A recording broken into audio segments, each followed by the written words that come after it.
Vamos a iniciar esto y como van apareciendo, pues lo vamos a ir revisando. Si yo me dejo de ver es porque voy a quitar mi video para darle prioridad a la presentación y que no haya tanto lag, porque sí está como muy inestable el internet con la lluviecita del aire que vino. Pero bueno, además me veo más guapo en mi foto. No sé qué opinen ustedes. Ahorita estoy así como con ojeras y ahí me veo, ahí me puse un filtro y todo. Pero bueno. Bien, vamos a hablar de abuso sexual infantil, prevención y detección oportuna. Entonces vamos a revisar primero eh, el concepto simétrico de esta situación. Abuso sexual infantil es la conducta en la que una niña o niño es utilizado como objeto sexual por parte de una persona con la que mantiene una relación asimétrica de desigualdad con respecto a la edad, la madurez y el poder. Siempre que haya una persona adulta, mayor o más grande ejerciendo, no importa si es por uno o dos, o simplemente ejerza una relación asimétrica de desigualdad con respecto a madurez, poder, edad, vamos a tener abuso. ¿Ok? Aquí estamos hablando, y esto es parte del concepto central de lo que debemos basarnos sobre el abuso sexual, es poder, abuso y sometimiento de poder. Y eso es algo que quiero dejar claro desde el principio. Muchas veces se ha planteado y se ha creído que el abusador sexual ejerce o actúa por mero placer sexual o mero placer genital. El abusador sexual actúa por ejercicio de poder. ¿Y qué es ejercicio de poder? El sometimiento de la víctima. ¿Por qué? Porque se ha planteado, ya aparecieron, sí, sí, ya me escuchan todos muy bien. Se ha planteado durante muchísimo tiempo cómo detener el abuso sexual. Y mucha gente ha dicho, no, pues hay que castrar químicamente a los abusadores, hay que castrar físicamente a los abusadores, etcétera, etcétera, etcétera. El abusador sexual puede ser hombre o mujer, no importa el sexo, el género. ¿Por qué? Porque no hace falta tener pene para abusar sexualmente de un niño o de una niña. Porque se tienen manos, se tienen lengua, se tienen dedos, se tienen objetos. Es el ejercicio del poder. Hombres y mujeres abusan sexualmente por igual de niños y de niñas. ¿Cuál es la diferencia? De igual manera de un niño a otro niño, así es. De igual manera de un niño a otro niño, siempre y cuando haya una relación asimétrica, edad, madurez o poder. Por ejemplo, si tenemos dos niños de 7 años, si un niño es un poco más desarrollado o más maduro y ejerce poder sobre otro niño, aunque tenga 7 años, hay abuso sexual. Pero en el caso de los niños que no han entrado en la adolescencia, el 90% de las veces hay un adulto detrás de la situación y se llama crimen de proximidad, ¿ok? Muy rara vez, poquititas veces, pero muy contaditas con los dedos, los niños actúan de manera sola. Siempre hay un adulto que ha ejercido poder sobre el niño que abusa sexualmente de otro niño.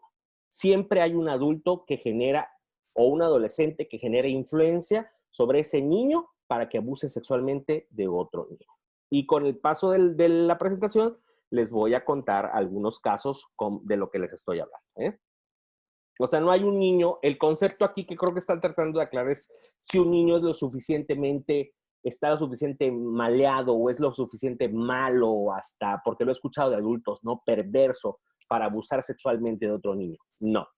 En caso de niños menores de 12, 11 años que no han entrado en la pubertad o en la adolescencia, siempre hay un adulto que ejerce poder para que este niño ejerza poder sobre otro niño e inclusive está tipificado como crimen de proximidad. ¿Por qué? Porque los niños no actúan solos. ¿Ok? Bien. Eh, una de las cosas que siempre se ha dejado claro y sobre todo ha pasado mucho en los casos legales y en los peritajes en los cuales yo he participado en pues, múltiples ocasiones es Si esta persona que abusa sexualmente del niño o de la niña está mentalmente sano, porque inmediatamente los abogados, los defensores de los abusadores sexuales, lo primero que dicen es que mi cliente, como es un abusador sexual, está mentalmente sano, entonces por eso lo tenemos que dejar en libertad o darle un trato especial. Jamás, jamás, porque el abusador sexual actúa por poder y entonces al ejecutar poder hay perfecto razonamiento y perfecto entendimiento de las situaciones. Ninguno, lo juro por mi título, mi cédula, por todo lo sagrado que tengo en el mundo, ningún abusador sexual ha ejercido abuso por placer genital o placer sexual. Es ejercicio de poder. Entonces tenemos que irnos y darnos cuenta que nos han enseñado del ejercicio del poder, sobre todo porque somos adultos. Por ejemplo, les voy a dar un ejemplo muy claro. Si vienen 10 niños a mi casa a jugar con mi hijo y yo le llamo la atención a uno de ellos, ¿cómo creen que me vea yo como adulto llamándole la atención a un niño que no es el mío en mi casa? Alguien que me lo escriba por el chat. Por aquí.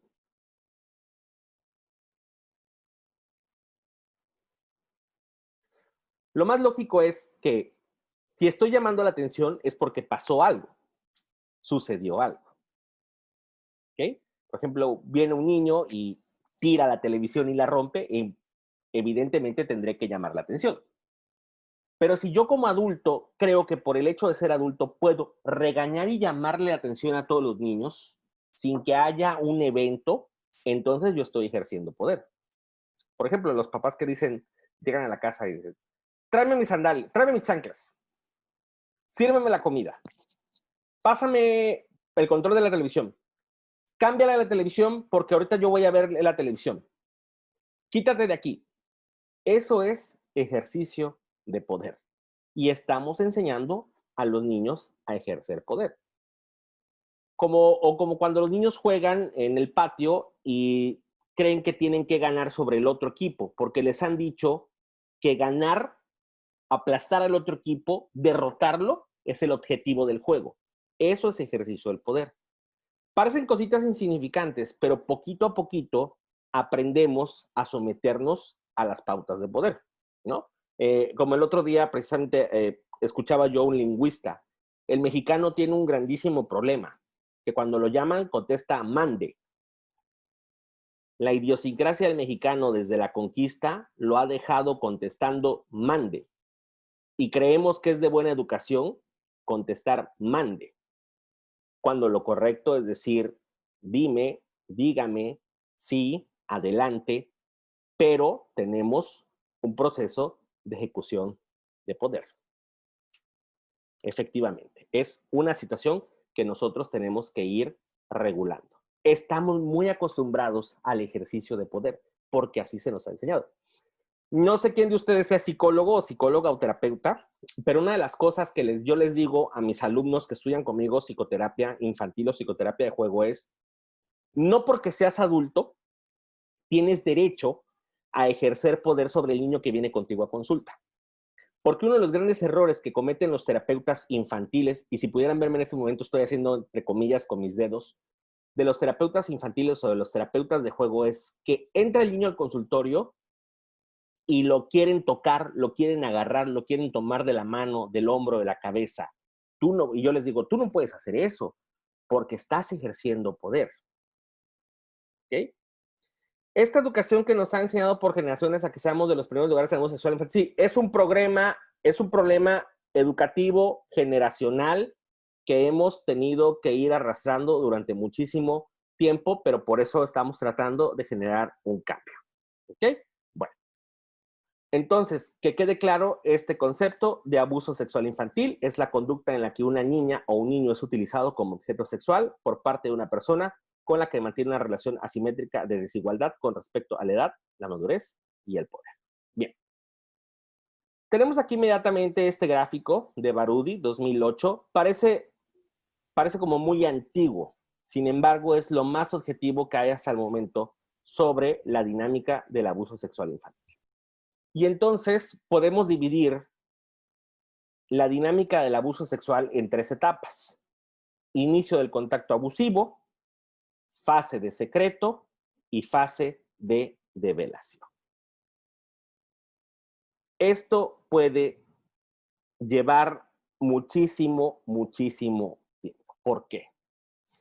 El abusador sexual infantil es un depredador. Lo voy a poner con ese nombre. El abusador sexual infantil es un depredador que va a esperar el tiempo suficiente y necesario para poder actuar sobre su víctima. Así es, Claudia Gil. Siempre hay que pedir el consentimiento del niño para acompañarlo en terapia. Muy correcto. El abusador sexual infantil es un depredador que va a estar esperando el momento para atacar a su víctima y ha buscado el niño o la niña ideal para poder atacarla. Nunca un abusador sexual infantil actúa por azar, ni por espontaneidad, ni porque lo he escuchado en los juicios. Es que tuve un impulso natural. Ahorita hay un argentino que perdónenme la expresión, un desgraciadísimo juez lo puso en libertad porque aceptó el concepto de necesidad sexual. Es que como el adulto tenía un gran momento de necesidad sexual, por eso actuó sobre su víctima. Entonces está justificado que haya abusado sexualmente de su víctima, ¿no? Entonces no pudo vencer a su naturaleza y por eso el pobrecito abusó sexualmente de su hija, ¿no? Entonces no lo podemos juzgar, es inocente. Nunca ningún abusador sexual infantil actúa por azar, actúa por espontaneidad, porque alguien, una voz extraña le dijo. No, hay un planteamiento, hay un seguimiento, hay una vigilancia constante de la víctima o de la probable víctima hasta que llegue el momento de realizar el ataque. ¿Cómo empieza esto? Empieza con el inicio del contacto abusivo. Se puede dividir en chantaje, seducción, y entonces el niño no puede percibir el riesgo y lo percibe como un juego. Y en este periodo puede haber caricias de connotación sexual, tocar o rozar al niño o sus partes genitales. ¿Cuánto tiempo lleva el inicio del contacto abusivo? Días, meses, semanas, años. Hay abusadores sexuales que se han contenido y lo han confesado hasta 10 años para poder actuar sobre su víctima. Es simple y sencillamente sorprendente. El abusador sexual infantil sabe a qué niño atacar, lo ha vigilado, lo ha observado y por lo general es un miembro activo de la dinámica familiar o del entorno social familiar del niño víctima. Por ejemplo, puede ser desde papá, tío, tía, mamá, abuelo, abuela, sobrinos, primos, hermanos, padrinos, absolutamente todos. Nadie está libre de esta situación. Por eso tenemos que crear vínculos familiares mental y emocionalmente saludables. Es algo que después podemos hablar sobre eso. Tener núcleos y vínculos familiares mental y emocionalmente saludables. El abusador sexual, entonces, cuando detecta una probable víctima, genera una perspectiva de observación y vigilancia sobre ella. Sabe en qué momento se queda solo o sola, sabe si ese niño está desprotegido o desprotegida, sabe si ese niño o esa niña sus papás le creen o no le creen, sabe si ese niño o esa niña se mete en problemas, sabe a qué horas va a la escuela, en qué escuela va, a qué horas va a la tienda, qué dulces le gustan, qué comida le gusta, qué ropa le gusta, etcétera, etcétera, etcétera. Porque va a esperar el momento para ir actuando poco a poco a poco. Es un depredador especializado que llegado el momento actuará sobre el niño o sobre la niña. Y entonces el niño o la niña pasa a la siguiente fase, que es la fase del secreto, cuando queda completamente entrampado, porque ha sufrido o está sufriendo el proceso del abuso, se mantiene o hay mantenimiento de la situación del abuso, no siempre se comprende la gravedad del hecho, ningún niño o ninguna niña está preparado para esto y muchos niños no perciben que lo que les acaba de pasar es malo, lo pueden percibir inclusive como una relación totalmente afectiva y ellos desconocer qué es lo que está sucediendo. Y el niño está ahí porque no sabe absolutamente qué hacer o cómo actuar. ¿Cuánto tiempo puede mantenerse en fase de secretos?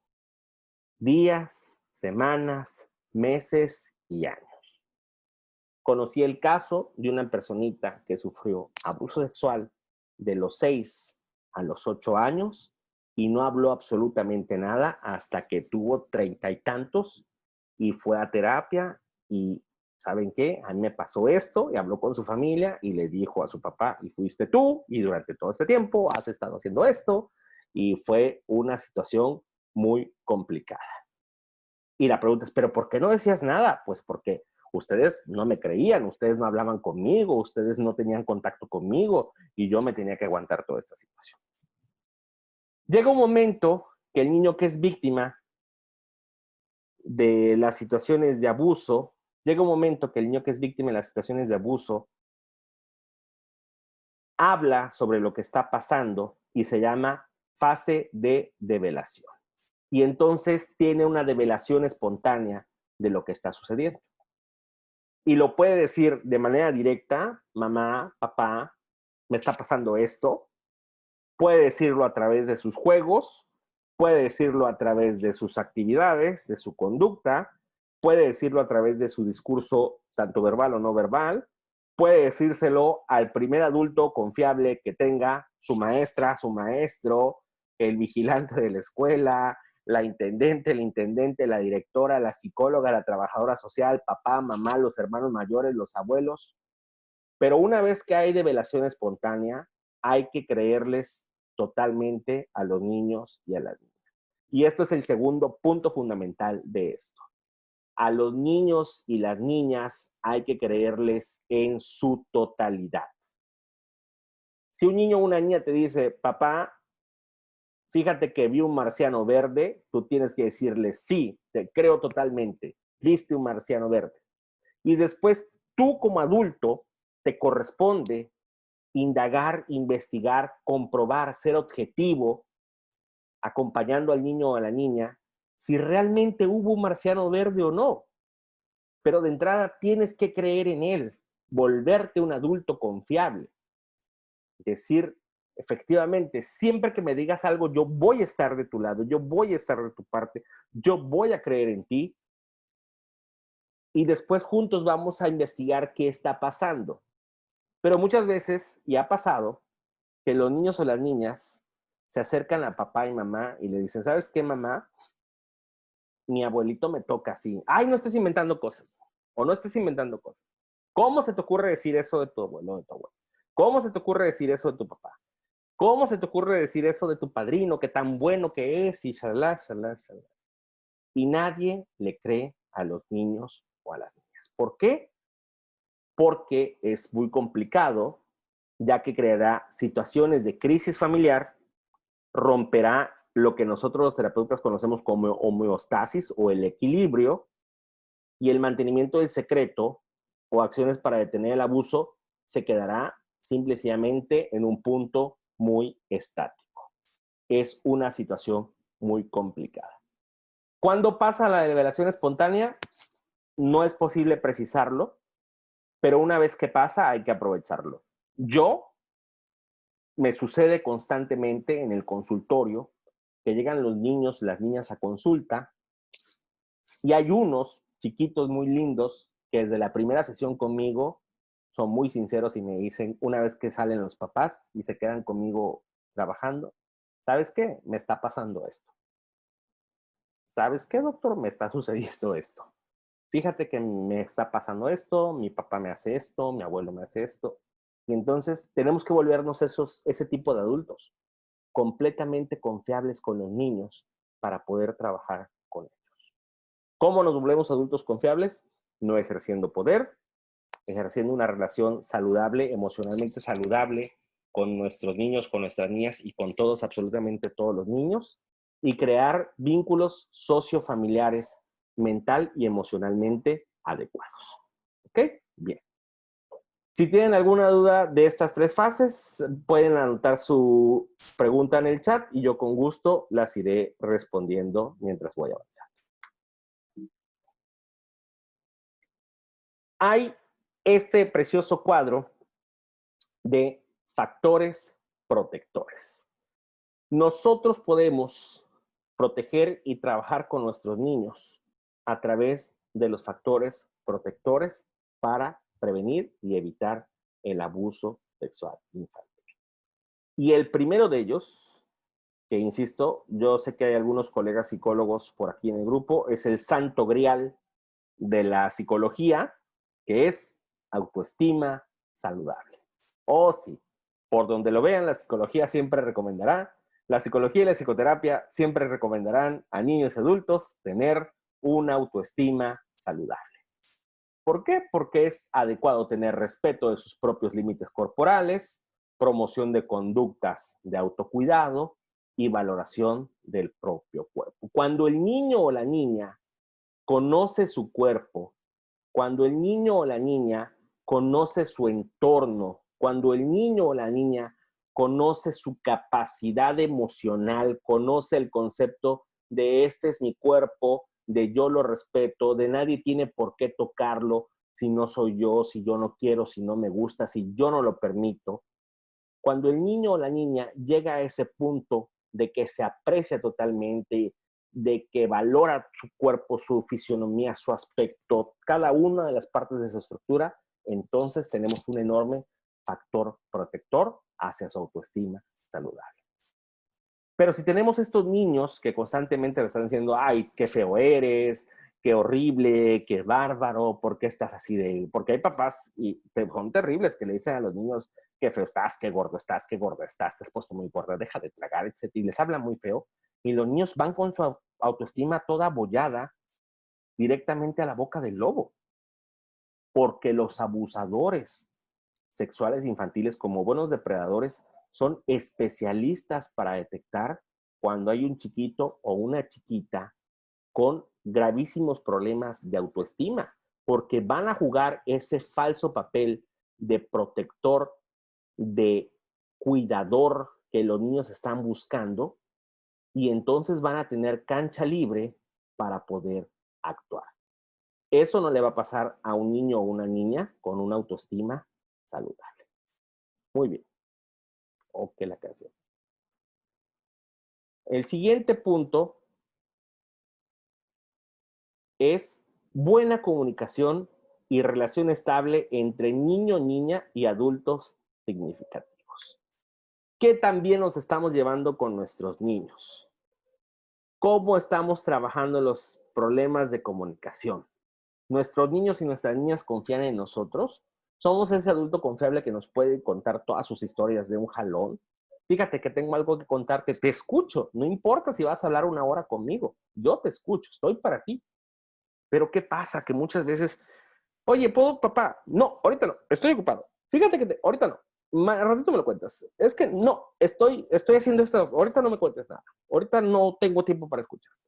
Y entonces se va rompiendo los procesos y los enlaces comunicacionales y se van a dar estos problemas tremendos en los cuales los niños serán incapaces de comunicarse con los adultos, con los papás, y los papás serán incapaces de poder recibir un mensaje adecuado de sus niños.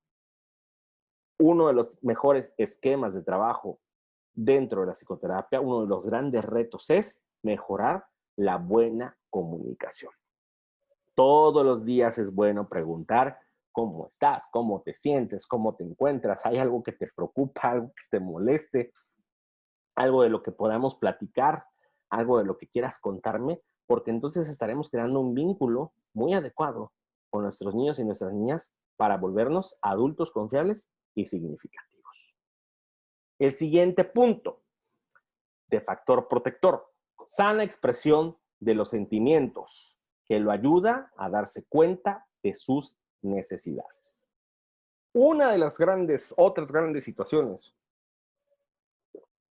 del mexicano, dentro de la idiosincrasia del mexicano, es que nos han hecho creer que la única emoción válida es estar feliz y que tenemos que andar por el mundo felices, pelando la mazorca, enseñándole los dientes a todos de que sonríes constantemente. Porque si no eres feliz, estás mal. Cuando el enorme abanico de las emociones abarca desde el enojo, la tristeza, la ira, la euforia, todas las emociones, todas las que tú quieras y quieras poner y agregar y saber y conocer, están dentro de este enorme abanico de las emociones y nosotros tenemos que enseñar a nuestros niños y nuestras niñas a expresarlos y manejarlos adecuadamente. Tenemos que educarlos en saber decir, ¿sabes qué? En este momento estoy muy enojado, estoy muy molesto, muy molesta, estoy irritado, me molesta, yo quiero que sepas que estoy molesto, que estoy molesta, fíjate que estoy muy triste, yo quiero que sepas que me siento mal, que me siento triste, me siento apachurrado, me siento apachurrada, y aceptar cómo el niño expresa sus emociones y enseñarle todo ese enorme y maravilloso abanico de, ¿te sabes expresar emocionalmente? Porque ser feliz todas las 24 horas del día también es una gran bronca. Tú tienes derecho a estar enojado, tú tienes derecho a estar triste, tú tienes derecho a estar acongojado. No significa que tengas que estar, pero tienes derecho a estarlo. Si algo te molesta, tienes todo el derecho de expresar que te molesta. Si algo te irrita, tienes todo el derecho de expresar que algo te irrita. Si algo te hace muy feliz, tienes todo el derecho de expresar que eres completamente feliz.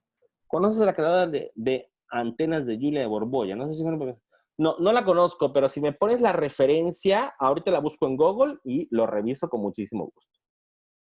Bien. Factor protector preponderante y buenísimo. Para los que me están escuchando y son maestras o maestros, buena calidad de educación sexual. La enorme pelea del sistema educativo mexicano, la educación sexual. Porque todavía hay quien se escandalice y se dice pene o vagina. Horror, ¿cómo le van a enseñar eso a los niños en la escuela? No, Dios mío, de ese tema no vaya a hablar con mi hijo porque qué feísimo, ¿no? ¿Cómo es posible que en los libros de biología o de naturales o de ciencias vengan dibujos tan gráficos? No. Mientras más pequeños los niños, y ya sé que me van a preguntar eso, sepan sobre su genética, su desarrollo físico y tengan buena educación sexual, entre más temprana edad, más protegidos van a estar de un probable o posible ataque de cualquier agresor. ¿Por qué? Porque van a saber que este es su cuerpo y que nadie debe tocarlo, ni nadie debe acercarse a él sin su consentimiento. Y una de las cosas que tenemos que dejar en claro siempre es a los niños que no es lo mismo sexo, sexualidad o genitalidad. Tenemos que dejar muy en claro que no es lo mismo sexo, sexualidad y genitalidad. Y entonces eso les voy a dejar de tarea, que se los voy a poner también en el grupo. Tengo una infografía muy bonita sobre sexo, sexualidad y genitalidad, pero les voy a dejar que ustedes lo chequen y lo investiguen para que vean que no es lo mismo y que necesitamos hacer esa enorme diferencia para tener una educación sexual de calidad. Recuerden, entre más chiquitos nuestros chiquitos sepan y reciban educación sexual, más a salvo estarán. Muy bien. Estos son los hermosos factores protectores. Parecen poquitos, dicen, hoy son muy poquitos, pero créanme, los 4 conjuntos son una maravilla actuando y nos ayudan con nuestros chiquitos. Ahora bien, vamos a la contraparte, a los factores de riesgo.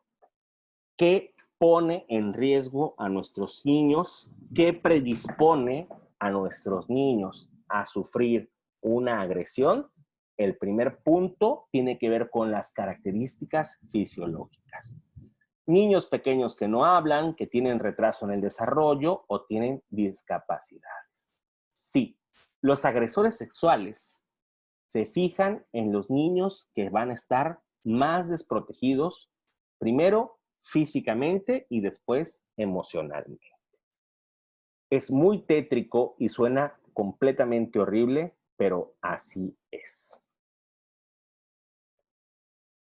Los agresores sexuales van a buscar a estos niños que son más pequeñitos, que no van a poder hablar, y por eso tenemos casos de bebés de meses, de años, de pocos años, que han sufrido terribles situaciones de abuso.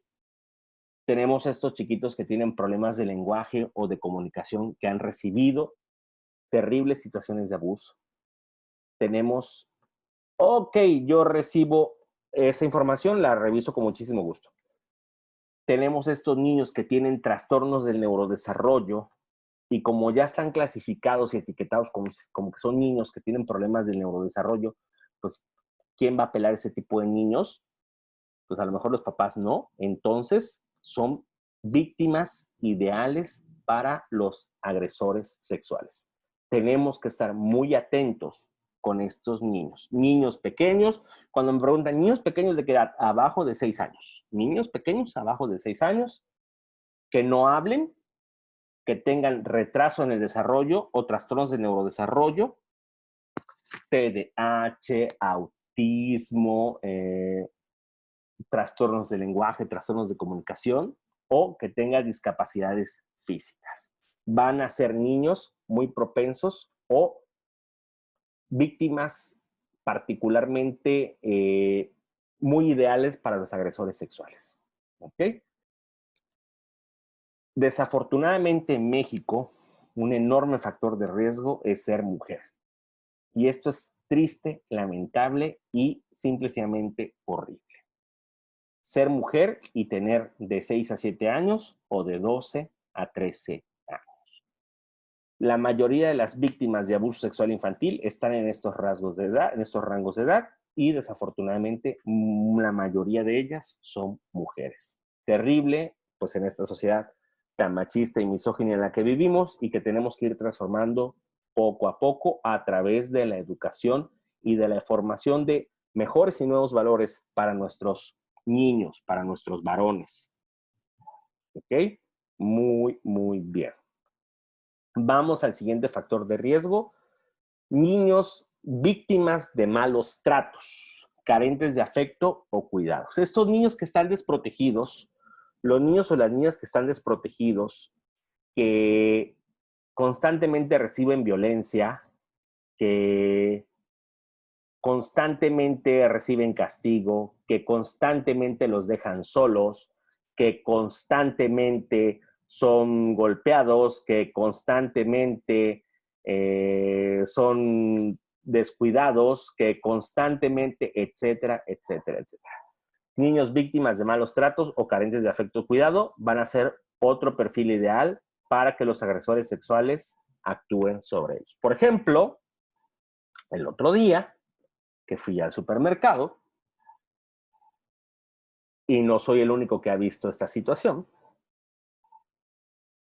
pues ya saben que en los supermercados ahorita no dejan entrar a los menores de edad. Entonces una señora se le hizo muy fácil dejar a su hija en la puerta, una niña como de 10 años, de 9 años. Simplemente la dejó parada en la puerta y les dijo, espérate, ahorita vengo. Ahí hay una niña muy propensa a ser víctima de una agresión o de un ataque. Ahí hay una niña que a lo mejor un agresor vio y dijo, mira, a esta niña la descuidan, falta ver dónde vive, dónde está, quién es su mamá, viene aquí seguido, a lo mejor viene en otra ocasión a este mismo Walmart y me la voy a encontrar. Y, y no soy exagerado, los agresores sexuales así actúan. ¿A qué se refiere cuando indica que los niños con capacidades especiales o retrasos en el desarrollo son más vulnerables? Por ejemplo, claro que sí.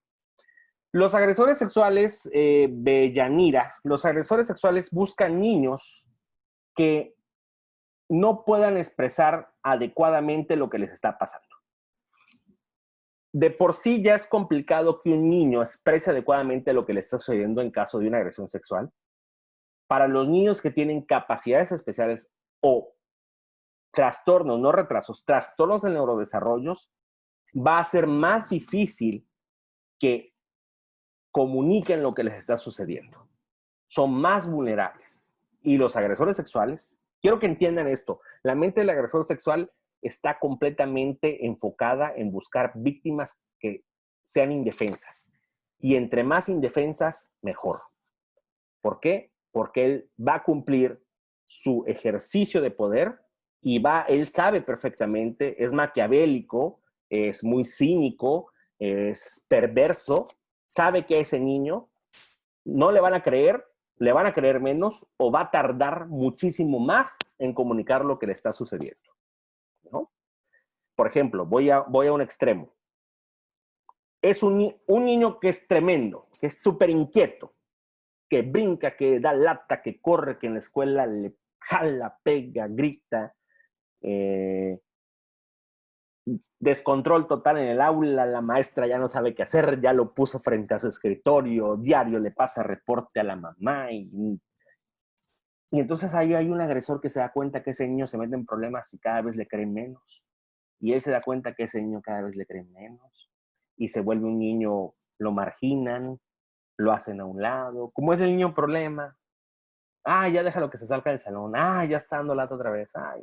Y entonces el agresor sexual se acerca a él, se vuelve confiable, lo va atrayendo, crea una amistad irregular porque hay una asimetría de edad. Y entonces cuando lo agrede y el niño llega un momento que le dice a la maestra, fíjese maestra que el intendente me toca y no estés inventando.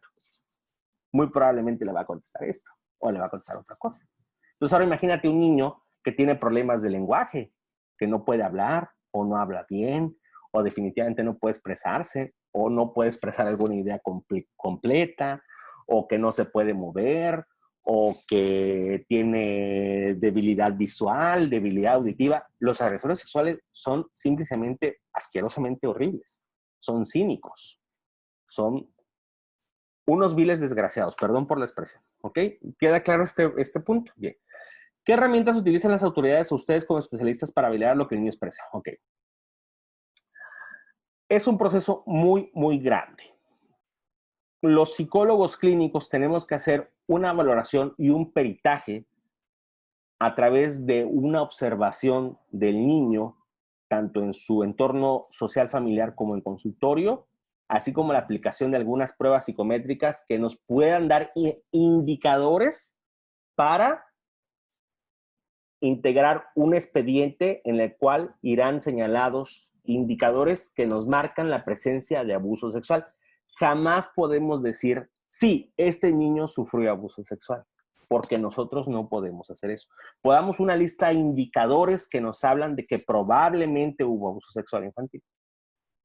¿Cuándo sí podemos decir que hubo abuso sexual infantil? Cuando el niño hace una declaración explícita con el psicólogo, con el terapeuta o el perito.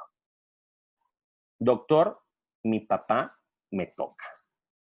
Yo ahora tengo la responsabilidad de traspasar esa información a la autoridad correspondiente. Me tocó una vez en un caso, en un peritaje de unas gemelas. Las gemelas fueron muy directas conmigo. ¿Sabes qué, doctor? Mi papá juega así con nosotras. Tómala. Y cuando fuimos a juicio, las niñas expresaron esto conmigo en tantas sesiones, en estos juegos, con estos dibujos, y entonces se hace un peritaje. Así se valida lo que está sucediendo. ¿Qué es lo más terrible? Que los agresores sexuales, los abogados, contratan a algunos colegas que son poco éticos para desestimar toda la valoración que uno hace sobre los niños. Eso es muy terrible. Cada vez son menos, cada vez son menos. Claudia Gil, estos son los niños más vulnerables porque son etiquetados por los maestros, por los papás, por los hermanos, por la sociedad en general. Basta que alguien le ponga una etiqueta a un niño para volverlo vulnerable. Por eso siempre les he dicho, mucho cuidado cómo se expresan sobre los niños, mucho cuidado sobre las etiquetas que ponen con los niños, mucho cuidado. ¿Ya regresé? ¿Me están escuchando? Es que cayó un rayo. Gracias por avisarme. Están cayendo rayos y está lloviendo. Entonces yo nada más, no me pueden ver. Les voy a prender tanto mi cara para que vean. Nada más puedo decir rayos. Cada que cae un rayo estoy así porque me cae muy cerca de aquí. Nada más estoy. Bueno. Sí, sorry. Pero caen rayos. Ok. Sí son vulnerables por este tipo de etiquetas. Mucho cuidado con las etiquetas que le ponemos a los niños. Por eso no hay que ponerlas. Hay que dejar ese trabajo especializado de diagnóstico para los especialistas. ¿Quiénes pueden hacer estos? ¿A quién atiende estos casos? La valoración la debe de hacer un psicólogo clínico con terminación en clínica o con especialidad en clínica, con maestría o doctorado en clínica, y el tratamiento lo debe de hacer un terapeuta infantil. Sí, esa es una herramienta muy válida pero no sé cómo te llames Galaxy S20. Dice, hay una delegación en la Ciudad de México donde hay un cuarto especial donde está un marciano y el niño expresa lo que pasó y graba la sesión y sirve de evidencia. Pero para llegar a ese punto, en esa delegación que ahora es un municipio y bajo la legislación de la Ciudad de México, los diputados de la Ciudad de México tuvieron que cambiar todo el código penal para poder hacer este ejercicio y tomar válida la evidencia, porque deben de saber que el Código Penal de Tabasco no admite video ni audio como evidencia factible en un juicio de abuso sexual infantil. Si yo como psicólogo llevo una grabación donde el niño está diciendo, mi papá abusó sexualmente de mí, me van a decir, eso es inválido porque a lo mejor usted manipuló al niño. Entonces eso es algo que la Ciudad de México, la maravillosa Ciudad de México ha hecho. ¿Y ese código penal se puede cambiar? Sí, se puede cambiar con la disposición de todos los diputados de la Cámara de Diputados de Tabasco, pero créanme que el abuso sexual infantil no les importa, pero ni un poquito. Sí, es muy triste. Solamente hubo una legislación, creo que la pasada de la que está, la última que hubo antes de esta, que me invitaron inclusive a un foro, hicimos una capacitación y un foro y integramos lo que iba a ser la propuesta de ley para hacer cambios al código, pero pues terminó la legislatura y se acabó el proyecto. Pero sí vamos por buen camino. Es cuestión de seguir picando piedra. Bien. Vamos a pasar al último factor de riesgo, que es ausencia de padres biológicos o su poca disponibilidad. Cuando hay papás ausentes, cuando no hay papás biológicos, eso es un factor fundamental que los agresores saben y manejan a la perfección. Saben qué niño o qué niña está desprotegido o desprotegida y actúan sobre él. Ese niño que pasa mucho tiempo solo, esa niña que pasa mucho tiempo sola, que la deja mucho tiempo en la casa, que lo dejan al cuidado o los dejan al cuidado de la abuelita, de los tíos, de las tías, que la dejan encargada con la vecina, con el vecino. Todos esos niños que son vulnerables y los agresores lo saben perfectamente. Entonces tenemos aquí los factores de riesgo.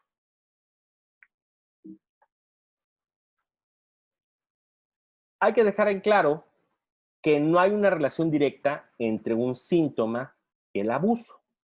¿Por qué? Porque muchas voces, muchos expertos en el tema, muchos interesados también, han hecho como con muchísimos parámetros y decir, los indicadores totales del abuso sexual son estos. Si observamos al niño hacer esto, es que hay abuso sexual. No hay una relación directa.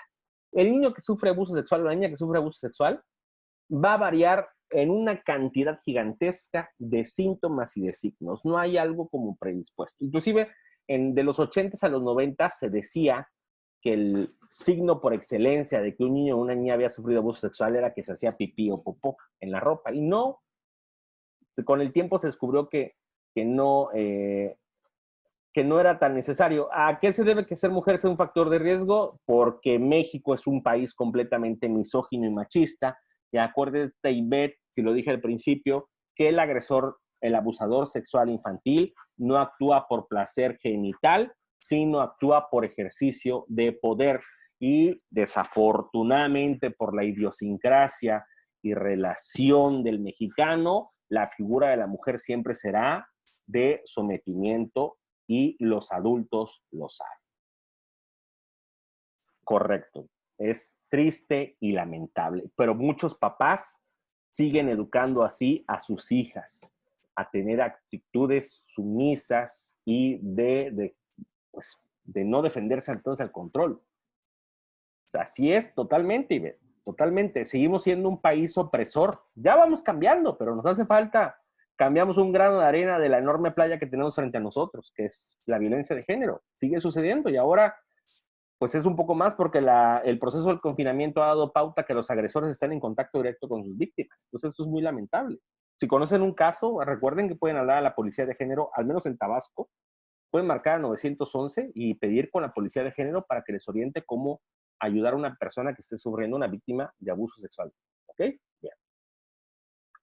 Hay que prestar atención cuando un niño o una niña es víctima de abuso sexual, hay que prestar atención a cambios repentinos en la vida del niño. Por ejemplo, no querer ir a un lugar que antes disfrutaba, evitación de personas o lugares, cambios conductuales, tristeza y irritabilidad. Pero estos cambios tienen que ser completamente drásticos y repentinos. Les estoy hablando que de pronto hoy el chiquito o la chiquita era completamente sonriente y feliz y de repente la mañana siguiente se despertó mal. Tú nunca habías visto ese niño o esa niña triste o acongojada o de malas. Y de pronto amanece así el niño 4 o 5 días y dices, evidentemente pasó algo. Hay que prestar atención a los cambios repentinos de la dinámica del niño. Después nos puede recomendar, claro, por supuesto que les recomiendo lecturas, claro que sí. ¿Ok? ¿Queda claro este punto? No nos vamos a fijar en tantos en los síntomas, nos vamos a fijar en los cambios repentinos de la vida del niño. ¿Ok? Y estos cambios tienen que ser completamente drásticos.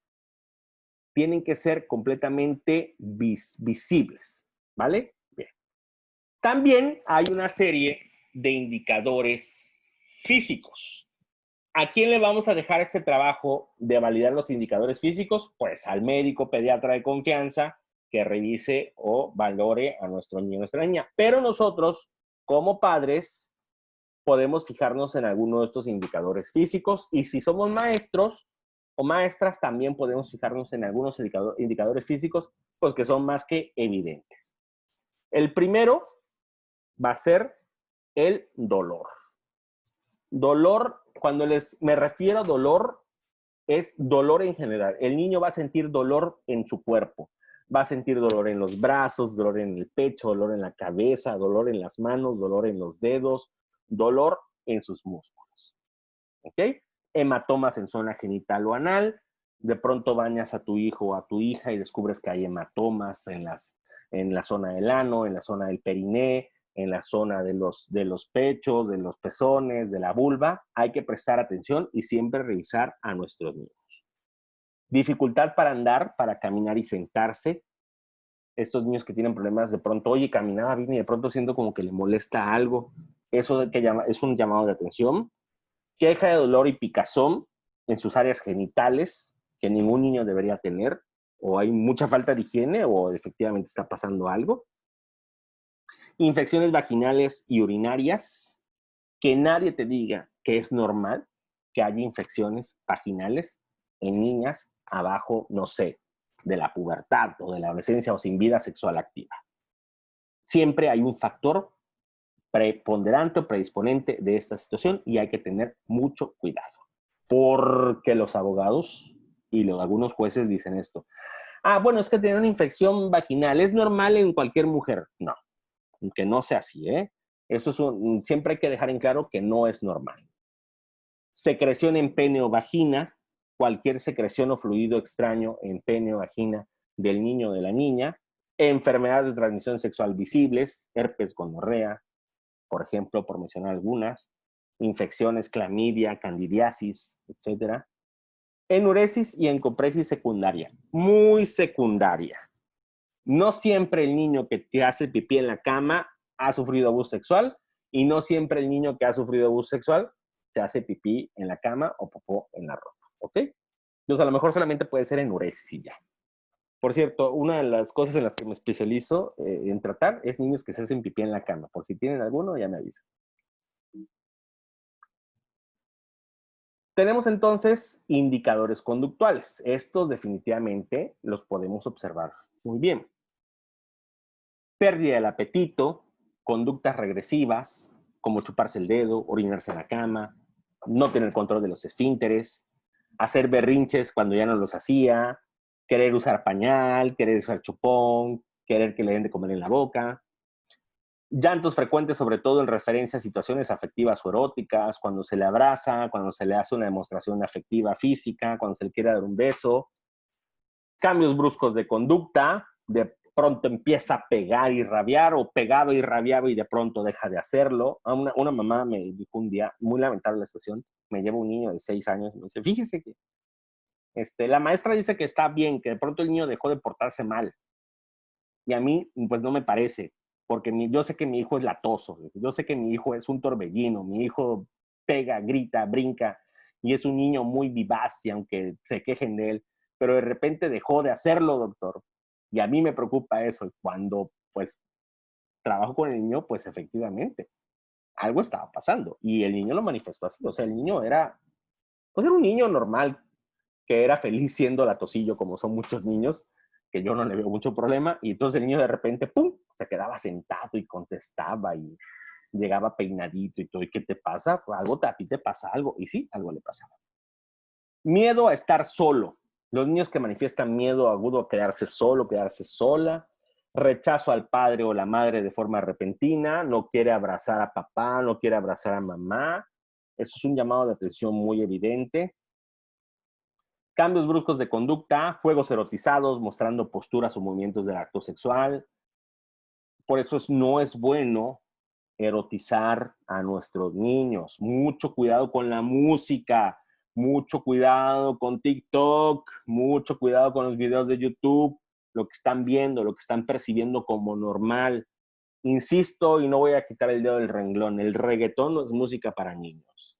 Tenga mucho cuidado. Ay, mira qué bonito baila, qué chistoso. No, eviten, sean parte de esa cultura de que el reggaetón es parte de la cultura del abuso. Hay que tener mucho cuidado, no es música para niños. Aislamiento y rechazo de las relaciones sociales, el niño que ya no quiere jugar, que ya no quiere participar, que ya no quiere socializar. Problemas escolares o rechazo a la escuela. Bueno, ahorita les voy a decir que problemas escolares y rechazo a la escuela, todos. Agresividad o fuga, acciones delictivas, correcto, autolesiones e intentos de suicidio. Conozco el caso de un chiquito de 4 años para 5 que intentó ahorcarse porque no le gustaba que el abuelo lo tocara. Entonces, pues como que órale, qué feo. Porque un niño de 4 para 5 años ya entiende que es colgarse con una lía, ¿no? Quitarse la vida. Terrible. Bien. Vamos a ver ahora indicadores afectivos y sexuales. Rechazo a caricias, besos o contacto físico. Estos niños que no les gusta, de pronto no les gusta que los toquen, que los acaricien, que los besen, que se acerquen a ellos, cuando antes sí lo permitían. De repente el niño o la niña empieza a actuar con una conducta altamente seductora, y no es porque el niño sea seductor o la niña sea seductora, simple y sencillamente actúa de esta manera porque ha recibido abuso o es víctima de una situación de abuso. Se los digo porque hay muchísimos, no tienen idea cuántos jueces, abogados que han justificado las situaciones de abuso diciendo, es que la niña era seductora con la persona. No, jamás. Si la niña o el niño llegó a algún momento a presentar una conducta seductora, es porque el niño o la niña ha recibido o es víctima de abuso sexual. Conductas precoces o conocimiento sexual inadecuado para su edad, definitivamente, por eso hay que educarlos y saber qué información tienen nuestros niños y qué información no deben de tener. Interés exagerado por los comportamientos sexuales de los adultos. Cuando digo exagerado es que si ya se le explicó una vez un tema y está insistente sobre él, y evidentemente la agresión sexual de un menor hacia otro menor siempre será evidencia de que se ha sufrido abuso sexual de manera previa. ¿Hay alguna duda de estos indicadores? Con gusto la resuelvo antes de pasar a lo siguiente. Esta lista de indicadores la van a poder encontrar en este juego de diapositivas o bien lo podemos ir, hay un manual para la detección oportuna del abuso sexual infantil que es de mi autoría, Les dejo el enlace por si les interesa, ¿verdad? Tenerlo. Ya se los había puesto alguna vez en el grupo. Espero que ese grupo se vuelva a activar un poquito más para estar al pendiente de sus mensajes. Bien, entonces recuerden que tenemos los indicadores físicos, los indicadores conductuales y los indicadores afectivos y sexuales. Bien. Consecuencias. Se generan distintas o distintos efectos en diferentes esferas. No hay como una esfera que pase desapercibida o que no sea afectada por la situación de abuso. Todas paulatinamente serán afectadas, todos los aspectos del niño serán afectados de alguna u otra manera y mostrarán distintos cambios. Aquí les marco 4 factores que influyen en el impacto emocional del abuso sexual infantil. ¿Por qué? Porque no todos los niños reaccionan igual ante las situaciones de abuso. Hay niños que reaccionan muy adecuadamente, sucede y lo comunican inmediatamente, lo saben manejar, sostienen, pueden acusar a su agresor, pueden defenderse de su agresor. Y hay niños que les pasa y simplemente jamás hablarán del asunto.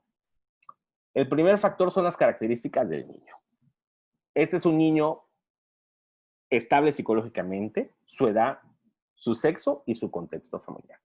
Los niños que son estables emocionalmente, conductualmente y con un buen contexto familiar van a ser muy resilientes y muy resistentes a las situaciones de abuso.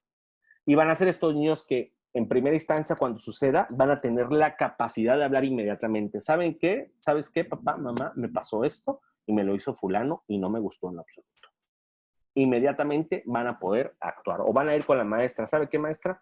Fulanito me está haciendo esto y no me gustó en lo absoluto. Pero si tenemos un niño que tiene problemas emocionales, conductuales, familiares, etcétera, etcétera, etcétera, va a ser muy complicado que reaccione y va a tener mayor impacto. Características del acto abusivo. No siempre el acto abusivo es igual a otros. Hay frecuencia, severidad, existencia de violencia, de amenazas, cronicidad, etcétera, etcétera, etcétera. El abuso sexual va desde la penetración, el tocamiento, palabras inadecuadas, sexualmente inadecuadas o mostrar imágenes inadecuadas a un menor de edad. Si yo adulto o yo soy más grande que el niño y yo le muestro pornografía o imágenes eróticas a un niño, es abuso sexual y está tipificado en el Código Penal de México. Si yo a un niño o una niña, siendo un adulto, hablo, tengo una conversación con un tema altamente erótico o de alto contenido sexual, estoy cometiendo abuso. Si yo, adulto o más grande que un niño, influyo para que el niño quiera ver material pornográfico, estoy cometiendo abuso. No importa si no hay contacto físico, estoy cometiendo abuso. Que eso quede muy, muy claro. ¿Okay? ¿Por qué? Les voy a contar un caso. Resulta que un chiquito, de 6 años, fue acusado de abusar sexualmente de su prima de la misma edad. Un día estaban solo los niños, llegan los papás, que son hermanas, y encuentran a los niños que están desnudos en la cama. Y entonces la mamá de la niña pues dice, ¡ay, tu hijo está violando a mi hija, es un abusador! Chalá, chalá, chalá. Cuando le dicen al niño que estaban haciendo y le dicen al niño, estamos haciendo lo que hacen los adultos en las películas. Y pues la mamá de la niña, el papá y la mamá de la niña no escuchan razones, acusan al niño de abuso sexual, van ante el Ministerio Público, el Ministerio Público pasa la demanda, pero muy inteligentemente dice, ¿saben qué? Aquí hay algo mal, porque ningún niño de 6 años actúa de esa naturaleza, de esa manera tan inadecuada. Y entonces el Ministerio Público hace las gestiones necesarias para que el niño sea evaluado y se investigue qué es lo que está pasando, o quién es culpable de esta conducta que el niño presenta. Entonces, por mangas o pitangas, pues van conmigo al consultorio, llegan conmigo al consultorio y llevan la orden del Ministerio Público y me dicen, nos están pidiendo esto. Ok. Y entonces empiezo a trabajar con el niño, van avanzando las sesiones. Me acuerdo que hice 8 sesiones con él, no enfocadas en la situación. Hice 8 sesiones de terapia de juego con él para volverme un adulto confiable y un adulto que pudiera acercarse al niño. Jamás mencioné el tema y por ahí de la sesión 7 u 8, el niño me dice, ¿tú quieres saber qué pasó? Y yo, ¿qué pasó de qué? Pues lo que pasó. Y yo, cuéntame, ¿qué pasó? Fíjate, porque me hablaba de tú, fíjate que en la esquina, en el ciber, donde llego a jugar videojuegos, ¿te dejan ir solo a un ciber a jugar videojuegos? Sí, porque está cerca de mi casa. Entonces mi mamá me da para que yo vaya y pague 1 hora de Xbox. O sea, tú solo vas de tu casa al... No, a veces mi mamá me lleva y me deja ahí. Te deja ahí solo, sí. Bueno. El muchacho, dueño del lugar, en un cuarto que tiene atrás, a los que llegamos a jugar, si le pagamos lo equivalente a la hora, o sea, si le damos el dinero, nos enseña películas donde hay adultos que juegan eso que yo estaba jugando con mi prima. Muy bien. A ver, repítemelo otra vez. Shalá, shalá, shalá. Muy bien. Y a ver, ¿puedes hacer un dibujo de esto? Claro. Hablo con los papás, hablo con el Ministerio Público y me dice, usted me puede, claro que se lo respaldo. Se genera la orden de cateo, van al cibercafé, detienen al adulto y sí, tenía un cuarto donde les enseñaba pornografía a los niños. Entonces el niño, pues estaba jugando a lo que veía en las películas porno. Porque además cuando llegan los ministeriales, lo encuentran a este sujeto con 5 o 6 niños enseñándoles pornografía en una pantalla que tenía en un cuarto atrás del cibercafé. Entonces siempre hay una conducta de un adulto actuando en contra de los niños. Siempre hay que... Claro, el del ciber, por supuesto, es un crimen de proximidad. ¿Okay? El niño no estaba cometiendo ninguna conducta de abuso. El niño fue muy claro desde el principio. Yo estaba jugando a lo que juegan los adultos en las películas, porque para el niño era completamente normal lo que estaba viendo. Pero además, ¿qué hace un niño de 6 años solo en un cibercafé jugando videojuegos? ¿Qué hace un niño de 6 años caminando solo? ¿Qué hace una mamá dejando que su hijo... Hay muchas fallas. Entonces, yo se lo dije a la mamá, en una de esas hasta usted termina acusada de abuso por negligencia o abuso por abandono. Hay que tener mucho cuidado de nuestros niños. Afortunadamente, el adulto fue encontrado culpable y sentenciado y juzgado, y el niño pudo salir avante de esta situación y pudimos recuperarnos rápidamente. Los papás de la niña, pues hubo que hacer todo un proceso de pedir disculpas, pedir perdón, de reconciliarse, porque se habían quedado... Se hizo un trabajo muy bonito, muy grande. Y sobre todo, lo más importante, se hizo justicia y se llegó a la verdad. Pero eso nos llevó como 8 meses. No crean que fue inmediato. Fue un proceso de hasta 8 meses. En la justicia mexicana, ya saben. Bueno, a ver, respondo a esto. ¿Hasta cuándo un niño se le considera un niño en esos casos? Suena una pregunta, no es una pregunta tonta, es una pregunta completamente razonable. Antes de la pubertad, antes de la adolescencia y de la pubertad, dependiendo de las etapas cronológicas de desarrollo. O sea, si un adolescente podría cometer un abuso sexual a un niño sin ser un abuso, sí, puede o no puede, dependiendo del nivel de desarrollo. Por ejemplo, cuando un adolescente comete abuso sexual, lo indicado es hacer una evaluación del desarrollo para ver la madurez del adolescente, ver si es consciente o no de sus actos, de lo que está sucediendo y está pasando. Ya me ha tocado hacerlo y muchas veces encontramos adolescentes muy conscientes y muy maduros que cometen el abuso sexual de manera muy conscientes de lo que están haciendo, y he encontrado adolescentes que hay adultos detrás de esos adolescentes cometiendo el abuso. Todo puede pasar, por eso no hay que dar nada por hecho ni nada dicho. Todo hay que hacerlo en un proceso de evaluación ética y objetiva. ¿Ok? Bien, ¿alguna otra duda de esta parte para que yo siga avanzando? Muy bien. Aquí tenemos este cuadro, que es una maravilla. No hay un rango de edad. Todo puede pasar. Hay que ver una evaluación. De los tipos de efectos a la izquierda, yo creo que lo puedo, si lo subrayo, ¿lo ven? A ver. No. ¿Cómo puedo activarlo? Okay. Aquí a la izquierda están los tipos de efectos físicos, conductuales, sociales. En medio tenemos los síntomas. Y aquí hacia la derecha tenemos el periodo evolutivo de cuándo puede pasar lo que está sucediendo. Es un cuadro muy bonito porque entonces ustedes van a poder ir como teniendo un parámetro de lo que puede resultar después de sufrir una situación de abuso. ¿Okay? Acuérdense que este material se los voy a dejar en el grupo para que lo lean con toda la calma y disposición. ¿Okay? Y ahora no sé cómo quitar la pluma. Ya. ¿Quién es el agresor? Esa es la pregunta del $1,000,000. ¿Cómo es el agresor? Cuando en una de mis clases de mi doctorado vino una doctora especialista en temas de género y de abuso de Estados Unidos, de Texas, ella con su equipo habían hecho una investigación de más de 4 años de quiénes eran los abusadores sexuales, de quiénes eran estas figuras de los abusadores sexuales. Y el resultado, pues, fue simplemente, la declaración fue simplemente, pues, pasmosa.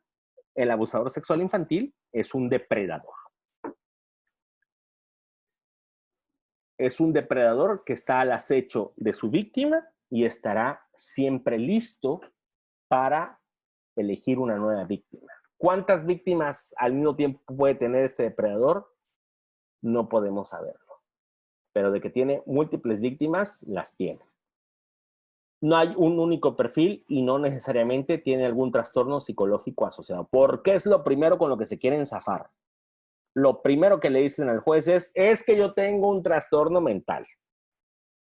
Ya una vez tuve la dicha y la gloria, perdonen que lo diga tan feliz, de valorar a un agresor sexual y de poder decirle al juez, no, su señoría. Esta persona es mentalmente saludable, entonces puede ser juzgado. Y no tienen la felicidad que me dio poderle decir eso, porque además lo juzgaron. Entonces fue así como, se hizo justicia. No, y sí fue juzgado. Y claro que terminé, ¿verdad? Me recordaron el 10 de mayo en esa sala como 20,000 veces los familiares del agresor, pero no me importó. Esta persona es mentalmente saludable y es consciente de lo que hizo y es un desgraciado y ojalá se pudra en la cárcel. De que quieren legalizar la pedofilia es tremendo, no es una leyenda urbana, es real.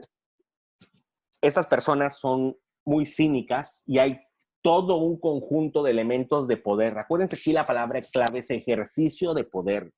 Hay personas que quieren seguir sometiendo y ejerciendo poder y sí, insisten en que los pedófilos es una preferencia sexual más y por eso tiene que ser aceptada. Es una tontería, pero afortunadamente el promotor principal de esta situación, Jeffrey Epstein, ya hace unos 10 metros bajo tierra, ¿verdad? Afortunadamente.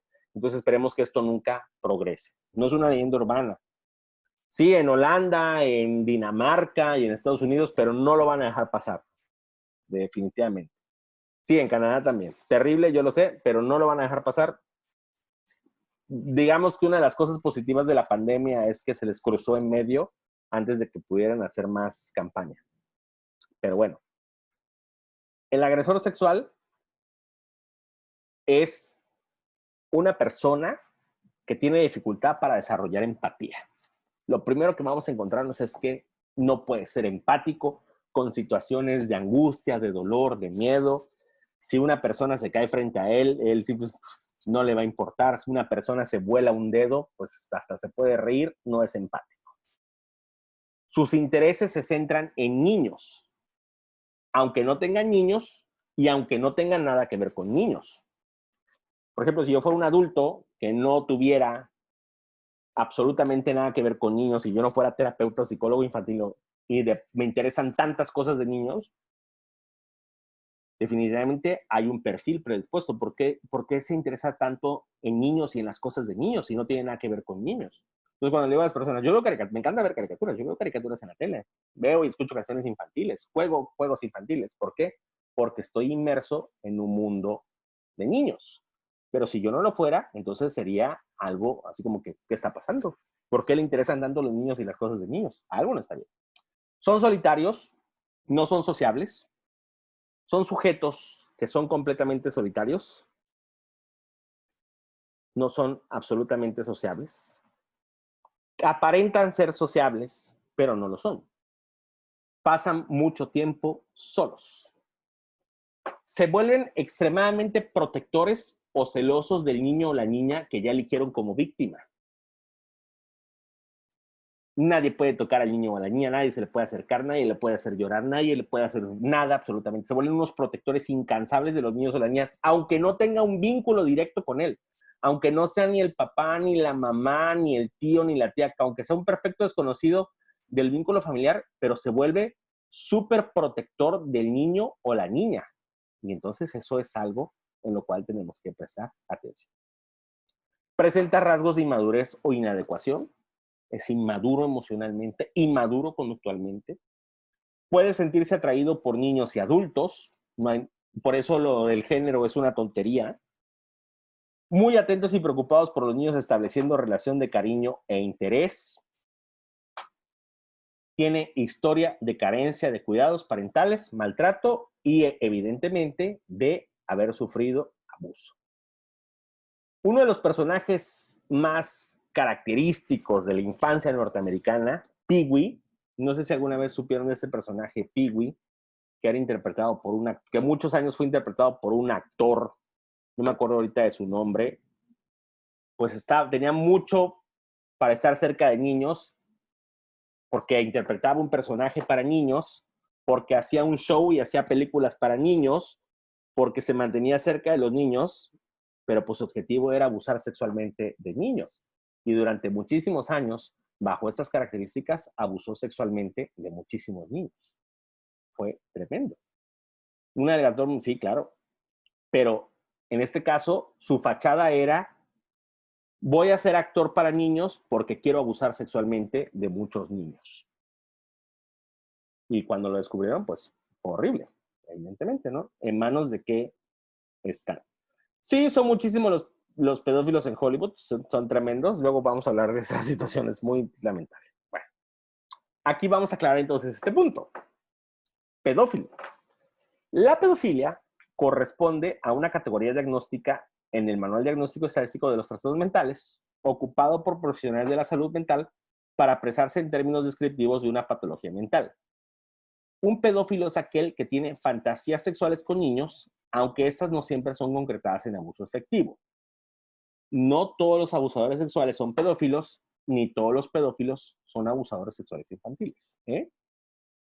Quiero que dejar en claro esto. El pedófilo fantasea con niños.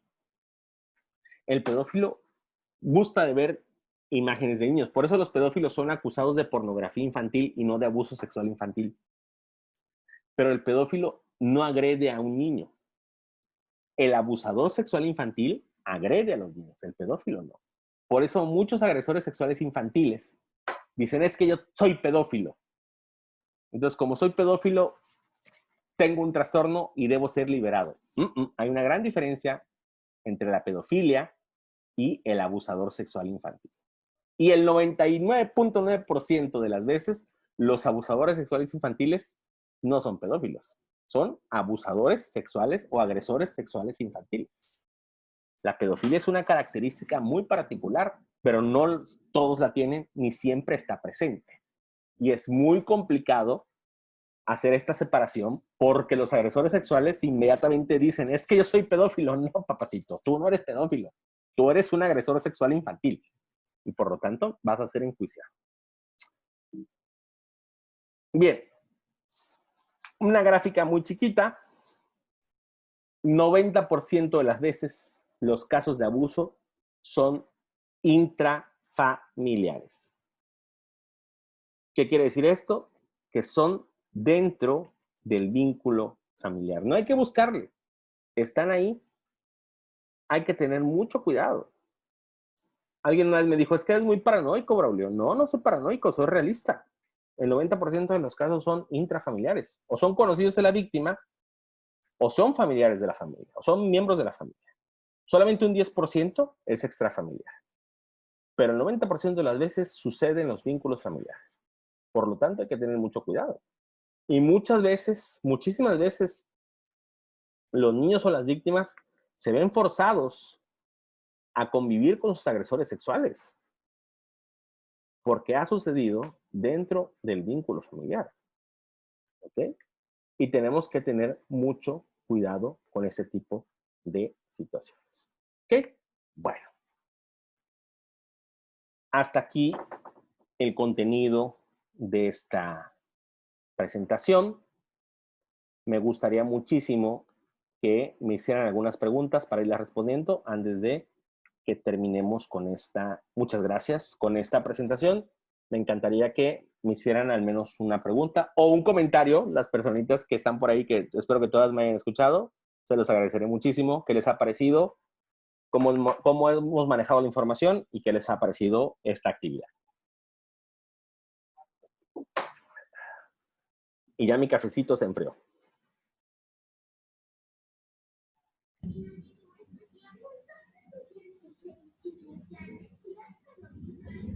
Libros para seguir aprendiendo el tema.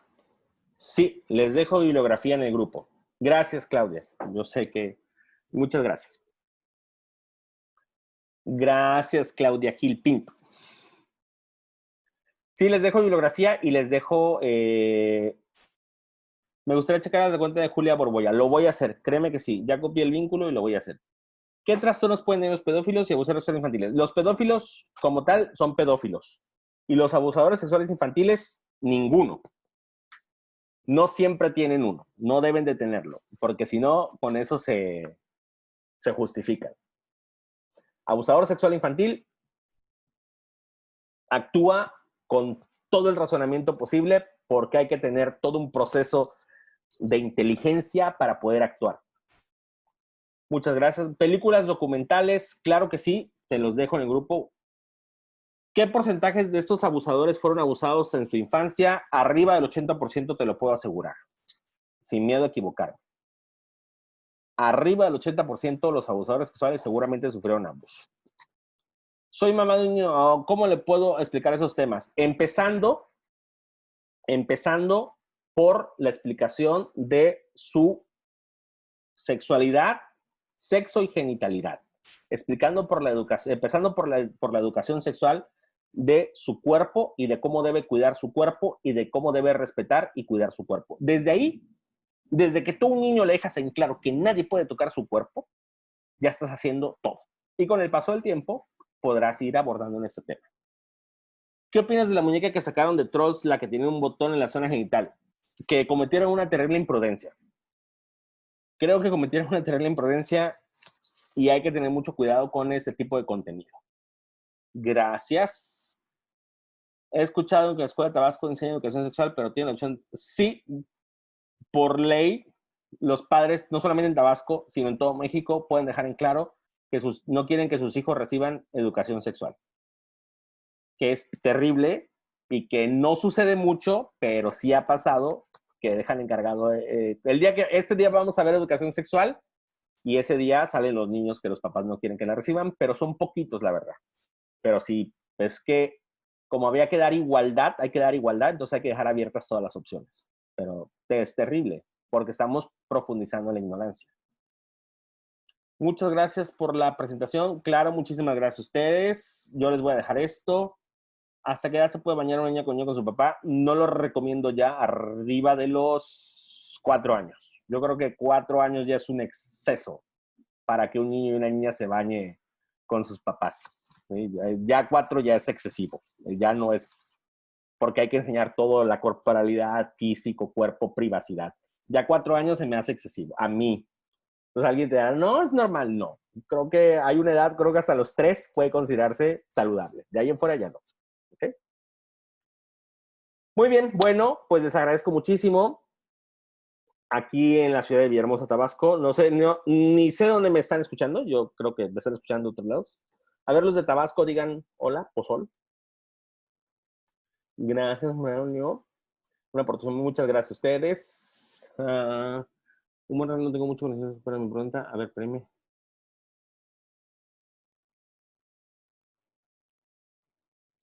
Es una persona, pero no tengo mucho conocimiento sobre el tema. Mi pregunta es, ¿qué tan oportuno o funcional puede ser mención de que el carácter es... Sí, sí, pero eso es parte de lo que el agresor quiere dar a entender, ¿no? O hace entender o creer al niño. Es que como yo te elegí a ti, eres afortunado porque te elegí para darte ese cariño y ese afecto, y es terrible también. Ok, pues muchos saludos a todos. Aquí en Villahermosa, Tabasco, está lloviendo y hay humedad, y pues espero que todos se la estén pasando pues de la manera más saludable posible. Les deseo que se cuiden muchísimo. ¿Cómo pueden hacer los vínculos familiares emocionales? ¿Qué les parece si lo siguiente es una plática de cómo hacer vínculos familiares emocionalmente saludables? Definitivamente se los puedo dejar. Me lo recuerdan en el grupo, por favor. Acuérdate, Pablo, que tienes que hablar de vínculos familiares emocionalmente saludables, ¿vale? Con gusto, porque es un tema muy largo. Cuídense mucho, sigan guardando su sana distancia, sigan usando su cubrebocas, por favor. No salgan a la calle sin cubrebocas, el virus sigue ahí. Lavarse muy bien sus manitos, 20 segundos, con agua y con jabón. Cuídense mucho. Los queremos ver a todos de vuelta, pronto, todos juntos, ¿ok? Ánimo, mucho éxito y hasta luego. Pasen buenas noches.